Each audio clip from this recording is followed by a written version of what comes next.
Olá, você está no canal O Jugo do Rabino. Seja muito bem-vindo. Você sabia que o jejum é uma prática milenar? Isso mesmo. Antes mesmo de você jejuar, muitas pessoas já jejuavam lá no passado.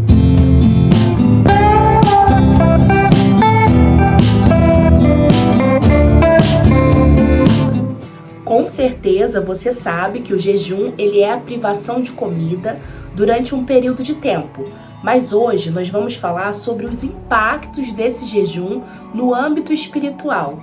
O jejum é realmente uma prática milenar. Muitos antigos lá no passado já jejuavam. Os egípcios acreditavam que jejuando trazia purificação para sua alma e para o seu corpo. Os persas, que são conhecidos pela sua força, também jejuavam. Algumas figuras históricas importantes, como Buda, Maomé, jejuavam. Então, realmente é uma prática muito antiga. Mas por que eles jejuavam? Normalmente, esse jejum estava sempre relacionado a respeito, aos deuses, uma busca por um favor, purificação.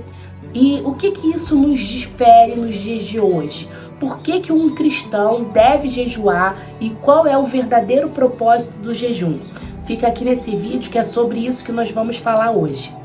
Quais são os tipos de jejum que nós encontramos hoje na palavra de Deus? Nós temos o jejum total, que é totalmente sem água e sem comida. Esse jejum foi o jejum que Esté fez e também incentivou que o povo fizesse. Mas esse jejum precisa ser feito num período de tempo bem curto, no máximo aí 3 dias, que é o que o seu corpo aguenta ficando sem água.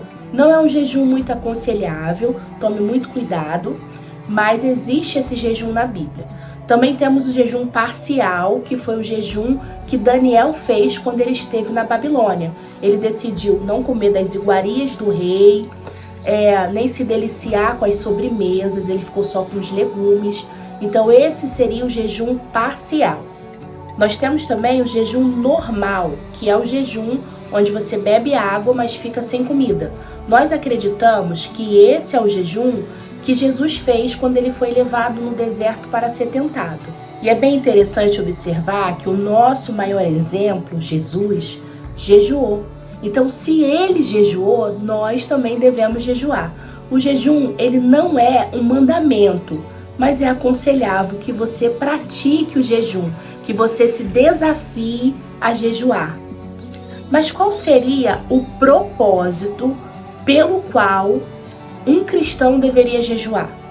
O que o nosso jejum difere desses jejuns que nós já mencionamos, que os antigos faziam, Vamos falar à luz da Bíblia, O que o jejum realmente significa para nós?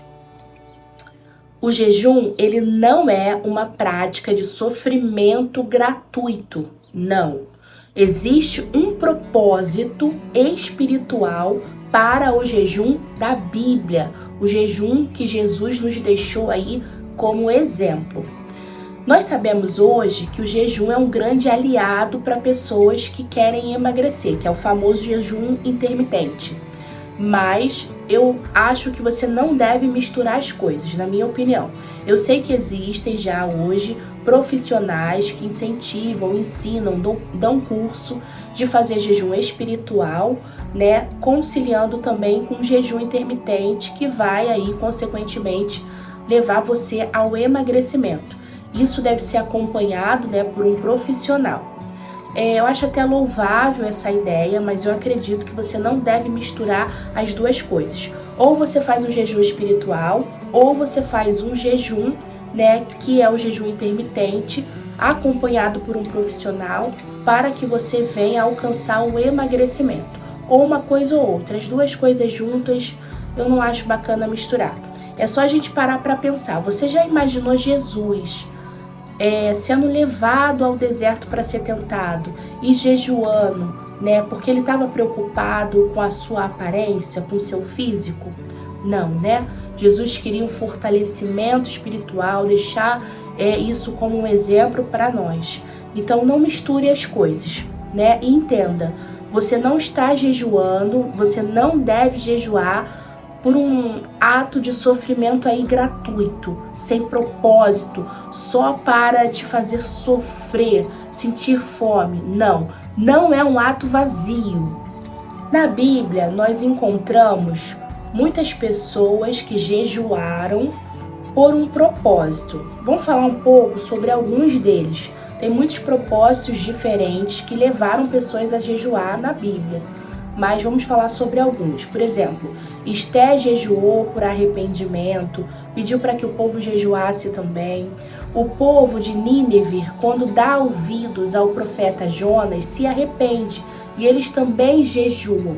Samuel, lá em Mispa, também jejuou com o povo, porque o povo se arrependeu, né? Então, nós temos esse tipo de jejum. Nós temos Daniel, que jejuou para se consagrar, para não se contaminar, né, com as iguarias da Babilônia.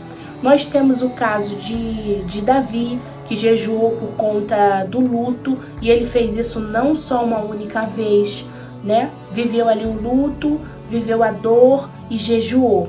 Mas o que eu entendo, né, que deveria ser o propósito para que você venha jejuar hoje?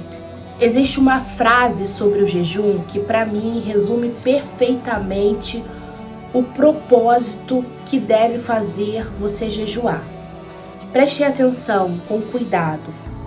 O jejum não muda Deus.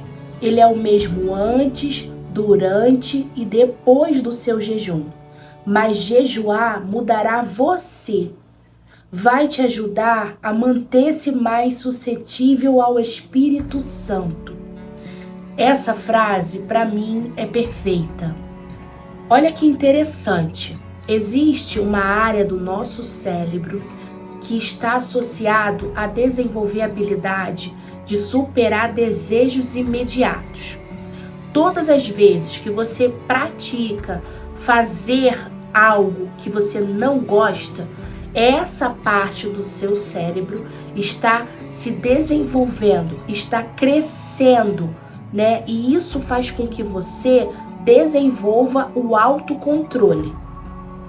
É fundamental que você tenha o hábito de ser disciplinado e que você consiga fazer coisas que você não gosta de fazer, porque isso vai amadurecer você.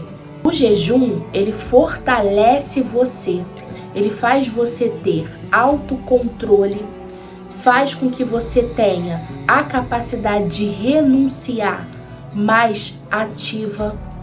O jejum fortalece o seu espírito, porque quando você está sinalizando para o seu corpo que você vai ficar um período sem comer, e aquela luta, porque você sente fome, você precisa comer, você está amadurecendo. O jejum, ele não muda Deus. O jejum não fará com que Deus faça o que você quer. Não. O jejum, ele é sobre você. O jejum aflige a nossa alma, o nosso espírito, de modo que nós amadurecemos e desenvolvemos a capacidade de renunciar. O jejum mortifica a sua carne. Aí o seu espírito fica mais atento. Se você está enfrentando um processo, né, de luta por libertação, é interessante que você comece a jejuar. Que você faça isso, é claro, com cuidado, avaliando a sua saúde, com muita prudência, decência, ordem, tá? E com sabedoria.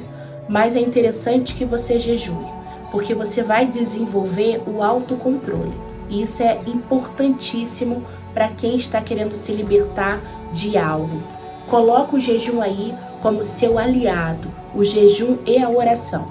E por falar nisso, existe um mito, uma crença sobre o jejum que eu gostaria de tratar também aqui nesse vídeo. Algumas pessoas acreditam que o jejum é responsável por expulsar demônios. Isso não é verdade. Essa crença está baseada no texto de Mateus 17. Vamos dar uma lida comigo que eu quero explicar o que exatamente Jesus falou. Qual que era o contexto quando Jesus inseriu o jejum ali com os seus discípulos. Vamos ler juntos? Mateus 17, 14 e 21. A cura de um jovem possesso. E quando chegaram para junto da multidão, aproximou-se dele um homem que se ajoelhou e disse: Senhor, compadece-te do meu filho, porque é lunático e sofre muito, pois muitas vezes cai no fogo e outras muitas na água. Apresentei-o aos seus discípulos, mas eles não puderam curá-lo. Jesus exclamou: Ó geração incrédula e perversa, até quando estarei convosco? Até quando vos sofrereis? Trazei-me o menino aqui. E Jesus repreendeu o demônio, e este saiu do menino, e desde aquela hora ficou o menino curado. Então os discípulos, aproximando-se de Jesus, perguntaram em particular: por que motivo não podemos nós expulsá-lo? E Jesus lhe respondeu: por causa da pequenez da vossa fé. Pois, em verdade vos digo que se tiveres fé do tamanho de um grão de mostarda, direi a este monte: passa daqui para coar, e ele passará. Nada vos será impossível. Mas essa casta não se expele, senão por meio de oração e jejum. Você conseguiu prestar atenção no que Jesus disse? Jesus não está dizendo que o jejum expulsa demônio, mas Jesus está tratando a falta de fé, a incredulidade daquele povo, daquela geração. Ele diz: geração incrédula, até quando? Jesus está dizendo assim: o meu nome que expulsa demônios, né? É o nome de Jesus, não é o ato de jejuar, mas o jejum faz com que você adquira fé. Então, se você está com a sua fé pequena, menor do que um grão de mostarda, se você se encontra fragilizado, o ato de jejuar faz com que o seu espírito esteja mais atento, sua carne é mortificada, né? E isso também gera fé em você. Então Jesus está tratando a falta de fé. Jesus está dizendo assim: se você jejua, ora, tem compromisso, entrega, você consegue no meu nome expulsar demônios. E aí, você também ficou com vontade de lançar um novo propósito, de se desafiar a jejuar? Eu espero que sim. Que Deus te abençoe e não esquece de seguir, de comentar, compartilhar esta palavra para nos ajudar a continuar pregando o Evangelho de Jesus Cristo, falando da palavra de Deus. Até o próximo!